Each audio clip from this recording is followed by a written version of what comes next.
ஒரு பொண்ணு டீச்சர் கிட்ட 2 வாட்டி போய் சொல்லி லீவ் எடுத்துட்டா இப்போ உண்மையாலுமே அவளோட ஒரிஜினல் பாட்டி பரலோகத்துக்கு டிக்கெட் வாங்குற கண்டிஷன்ல இருக்காங்க. வசமா டீச்சர் கிட்ட மாட்டிக்கிட்டால். இதுக்கு முன்னாடி 2 வாட்டி லீவ் எடுத்தது அது தாத்தாவோட பாட்டிக்குன்னு சொல்லியிருந்தா டீச்சரும் சரி போன் லீவுக்கு பர்மிஷன் கொடுத்தாச்சு. வர வழியில மாங்காய் பறிக்கலாம்னு ஐடியா கொடுக்குறா. அக்கா அங்க என்னன்னா பாட்டி சீரியஸா இருக்காங்க, நீ என்ன மாங்காய் பறிக்க ஆசைப்படுறியே அக்கான்னு அந்த 2 பசங்க கேக்குறாங்க. அதுக்கு அக்கா டே இந்த மாங்காய் சாப்பிடுறதுக்கு டெஸ்டியா இருக்கும்டா, பறிச்சுட்டு போலாம்டான்னு சொல்றா. மாங்காவை பறிச்சு சைக்கிள் கூடைக்குள்ள போட்டாச்சு. இந்த விஷயம் தெரிஞ்ச பொண்ணோட அம்மா கண்ணத்திலேயே பலார்னு ஒரு அடி கொடுக்குறாங்க. அம்மா மாங்காய் எனக்காக பறிக்கல, எல்லாம் பாட்டிக்காக தான் பறிச்சேன்னு பொண்ணு சொல்றா. நீ சொல்றத நான் நம்பிட்டேன்னு அம்மா சொல்றாங்க. இப்படி இருக்கும்போது கதையோட ஹீரோ போன் சுவிட்ச் ஆஃப் ஆயி போச்சு.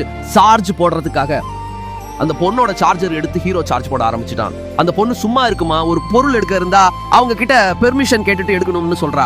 என்ன வாய் பேசுது இந்த பொண்ணுன்னு ஹீரோ மைண்டுக்குள்ளவே பேசிக்கிறான். அந்த பயம் இருக்கணும். இந்த பொண்ணு சொல்லிட்டு போறா கிரிக்கெட் மேட்ச் பார்க்கலாம்னு. சோனி மேக்ஸ் சேனல் இருக்கான்னு கேக்குறான். அதுக்கு அந்த பொண்ணு அதெல்லாம் பே பண்ணக்கூடிய சேனல், இங்க யாரும் பாக்குறது இல்லைன்னு சொல்றா. இந்த பொண்ணுக்கு மேக்ஸ் வீக் ஹீரோ கணக்கு சொல்லி கொடுக்க வந்த வாத்தியாரு பொண்ணை கரெக்ட் பண்ணிட்டாரு, கல்யாணம் பண்ணிக்கிட்டாரு.